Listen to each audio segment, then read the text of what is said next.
या भाजीला तुम्ही नान सोबत खाऊ शकता, पराठ्यासोबत खाऊ शकता किंवा चपाती सोबत सुद्धा ही भाजी अतिशय टेस्टी लागते।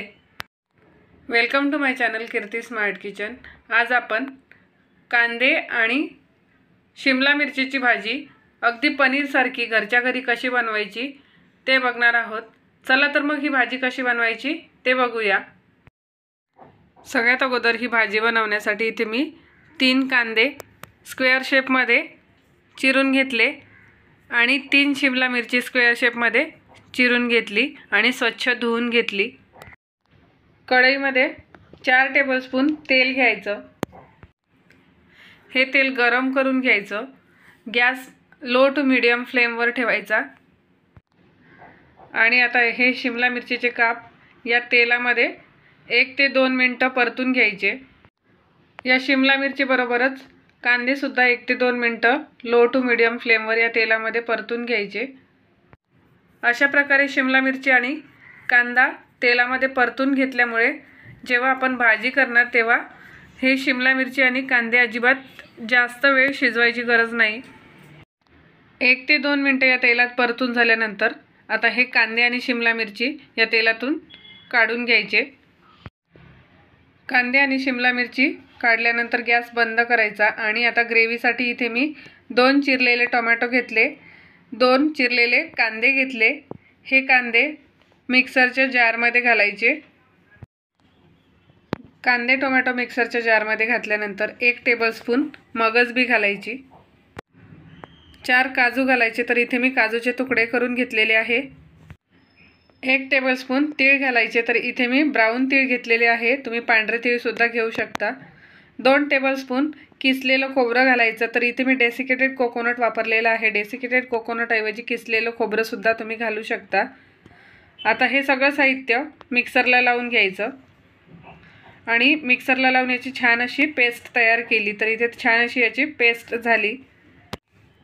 परत गॅस ऑन करायचा आणि यात तेल गरम झाल्यानंतर 1 दालचिनी घालायची, 1 तमालपत्र घालायचं, 1 मसाला इलायची घालायची, 1 हिरवी इलायची घालायची, 2 लवंग घालायच्या, 2 काळी मिरी घालायची। गॅस लो टू मीडियम फ्लेमवरच ठेवायचा आणि आता हे खडे मसाले या तेलामध्ये परतून घ्यायचे। अर्धा टीस्पून जिरी मोहरी घालायची। जिरी मोहरी तडतडल्यानंतर जी पेस्ट तयार केली होती ती पेस्ट घालायची आणि आता ही पेस्ट या तेलामध्ये एकत्र करून घ्यायची। 1 चमचा म्हणजेच 1 टीस्पून धनेपूड घालायची, अर्धा टीस्पून हळद घालायची, 2 टीस्पून लाल मिरची पावडर घालायची। आता हे सगळं साहित्य एकत्र करून घ्यायचं आणि हे सगळं साहित्य एकत्र करून झाल्यानंतर झाकण ठेवून या ग्रेव्हीला कुक करून घ्यायचं। 2 ते 3 मिनिटं लो टू मीडियम फ्लेमवर कुक करून घ्यायचं। 2 ते 3 मिनिटं झालेले आहे आणि 2 ते 3 मिनिटानंतर हा मसाला व्यवस्थित शिजलेला आहे। आता परत याला एकत्र करून घ्यायचं। हा सगळा मसाला एकत्र करून झाल्यानंतर आता यात जे आपण कांदे आणि शिमला मिरची तेलात तळून घेतली होती ती सुद्धा घालायची आणि एकत्र करून घ्यायची। ही शिमला मिरची आणि कांदे एकत्र करून झाल्यानंतर यात पाणी घालायचं, तर इथे मी 1 कप इतकं पाणी घातलेलं आहे। चवीनुसार मीठ घालायचं। आता इथे मी आले लसूण पेस्ट घालायला विसरले, म्हणून इथे मी आता 1 टीस्पून आले लसूण पेस्ट घातली। ही आले लसूण पेस्ट तुम्ही जेव्हा सगळे मसाले परतून घेता तेव्हाच घालायची आहे। आता हे पाणी या ग्रेव्हीमध्ये एकत्र करून घ्यायचं आणि इथे आवश्यकतेनुसार पाणी तुम्ही घालू शकता। ज्याप्रमाणे तुम्हाला ग्रेव्ही घट्ट पाहिजे तितकं तुम्ही यात पाणी घालू शकता। पाणी एकत्र करून झाल्यानंतर झाकण ठेवून परत 2 ते 3 मिनिटं शिजवून घ्यायचं। 2 ते 3 मिनिटानंतर तुम्ही बघू शकता की भाजी पूर्णपणे शिजलेली आहे। गॅस बंद करून घ्यायचा आणि परत ही भाजी सगळी एकत्र करून घ्यायची। अर्धा टीस्पून गरम मसाला घालायचा आणि हा गरम मसाला एकत्र करून घ्यायचा।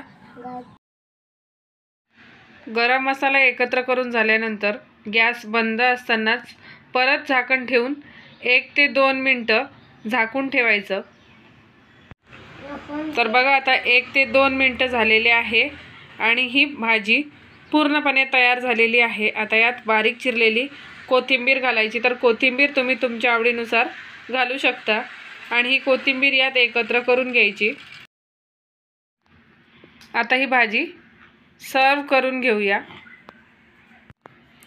अगदी पनीरची भाजी तयार होते त्याचप्रमाणे ही शिमला मिरची आणि कांद्याची भाजी तयार होते।